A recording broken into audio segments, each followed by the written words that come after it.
si Nikola Jokic ay nagkaroon ng isa sa greatest individual season sa NBA history at para sa tatlong magkasunod na season bilang two-time reigning MVP.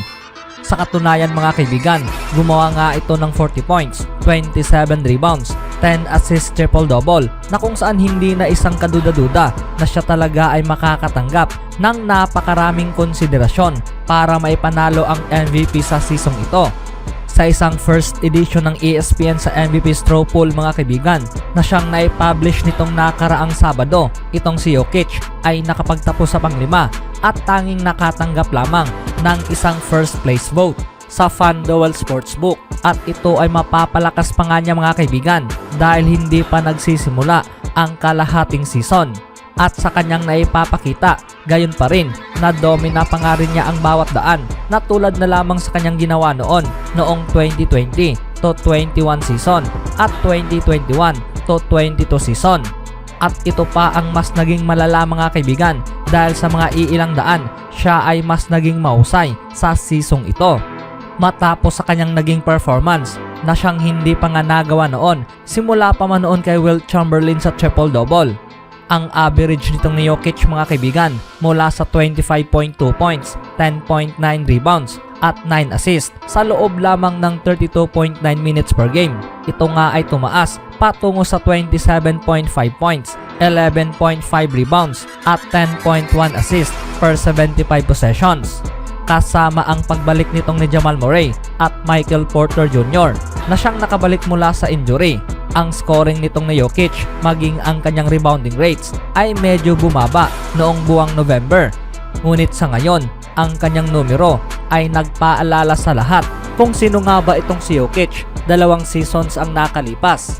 Dahil sa huling 5 laban ng Denver Nuggets, itong si Jokic ay gumawa ng 40 points, 27 rebounds, 10 assists, 25 points, 11 rebounds, 8 assists, 43 points, 14 rebounds, 8 assists, 31 points, 12 rebounds at 14 assists. At sa panglima naman mga kaibigan, gumawa nga rin ito ng 33 points, 10 rebounds at 9 assists.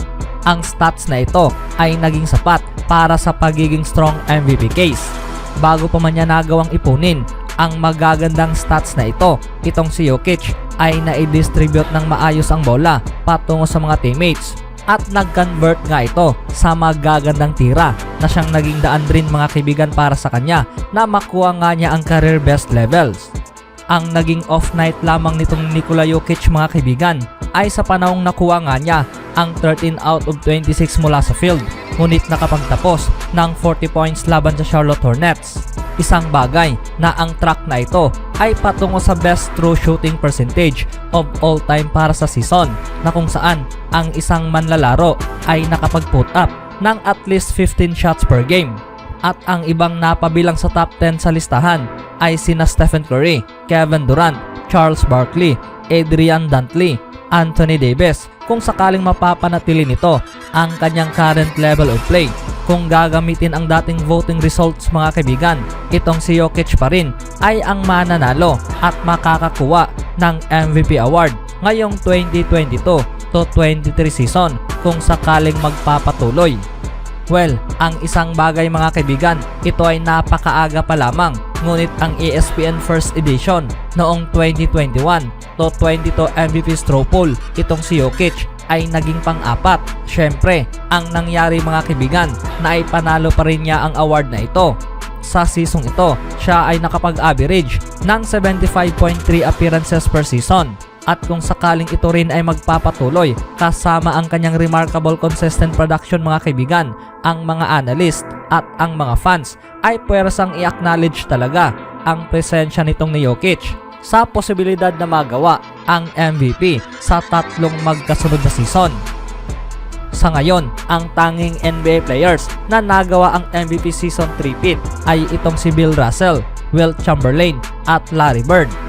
Sa kabilang banda naman, sa punto sa season ito, pwedeng sabihin na ang Los Angeles Lakers ay nasa panic mode matapos nga nagsuffered ng another injury itong si Anthony Davis na siyang magpapahintulot sa kanya na ma-sideline nga ito sa extended period. Ang Los Angeles Lakers ay nakadistansya pa nga rin ngayon sa playoff kung sakaling sa araw na ito magtatapos ang regular season. Ngunit ito ay posibleng magbago agad kung sakaling itong si LeBron James at ang company ay makakahanap ng kapalit mula sa kanilang superstar big man. Ito ay hindi na isang sorpresa na ang trade rumors mga kaibigan ay nag-heated up muli sa gitna sa injuring nakuha nitong ni Davis. Ang trade deadline ay mabilis na ring napapalapit na kung saan ito nga ay nakadagdag ng more pressure sa Lakers para gumawa ng pagbabago mula sa kanilang roster. Ngunit para kay LeBron James mga kaibigan, kitang-kita nga ngayon sa kanya ang saya na umurong sa pag-uusap na ito at hayaang ang front office na lamang ang gumawa ng trabaho. Na ayon pa nga kay LeBron James, ang mga bagay na ito ay hindi nga raw katanungan para sa kanya. Ito nga ang kanyang sinagot mga kaibigan sa panahong siya ay napagtanungan patungkol sa trade plans sa gitna sa injury nitong ni Davis. Na para kay LeBron James, wala nga raw siyang ideya dahil sa panahong naglalaro nga raw ito, siya nga raw ay nagpapakita, naging handa magtungo sa trabaho at ihanda ang mga teammates para pumasok sa court at subukang may panalo ang bawat laban.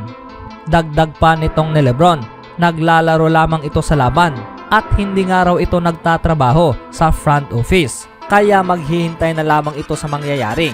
Ngunit para kay LeBron mga kaibigan, siya nga raw ngayon ay nakafocus sa bawat laban at sinusubukan ang lahat para may panalo ang bawat basketball games. Ang lahat ng salitang ito ay naging kagulat-gulat sa mga analyst dahil ang lahat nga raw mga kaibigan ay alam na alam kung gaano nga ba kalakas itong si LeBron James sa loob ng Lakers organization. Kaya ito nga raw ay imposibleng ma-imagine kung itong si LeBron James ay kompletong hindi maging involved sa front office para gumawa ng personal decisions patungkol sa pagbabago ng Los Angeles Lakers roster. Speaking of trade mga kaibigan, ang Golden State Warriors ay napapanghawakan nga ngayon ang 15-16 win-loss record sa loob ng 31 games, kasunod ang kanilang 4th NBA title sa loob ng 8 seasons. Ayon sa Hibi.com, mula kay Steve Bulpett mga kaibigan, isang hindi nagpakilalang league executive, ang sinabing ang Golden State Warriors ay gagawa ng pagbabago sa paparating na February's trade deadline. Na ayon pa nga sa detalye, ang Golden State Warriors ay gagawa at nakaset sa trade package itong si Jonathan Kuminga at James Wiseman. Ang team nga raw na ito ay nangangailangan ng another solid veteran. Napakaraming veterano mga kaibigan ang nalink dito sa Golden State Warriors. At itong si Angelina Martin ay gumawa ng specific point at na-identify na ang plano ng Golden State ay idagdag sa roster itong si Jay Crowder. Kasama na nga rin dito ang napag-alaman mga kaibigan para sa posibilidad sa Kevin Durant reunion na kung saan dati na nga itong lumabas sa Golden State Warriors simula pa man noong summer. Ang tanong ng karamihan na kung bakit pumasok sa Golden State Warriors ang isa sa mga prospects players na ito. Simple lamang mga kaibigan, alinman sa kanila ay posibleng magiging best or maging 7th player sa rotation nitong ni Steve Kerr. Kung sakaling isa sa kanilang dalawa mga kaibigan ang makukuha ng Warriors, paniguradong alam na nitong ni Steve Kerr na ang mga player na ito ay makakapagdala ng napakalaking diferensya para sa pang-5 championship ng Golden State Warriors sa loob ng siyam na season. Ano sa tingin nyo mga kaibigan?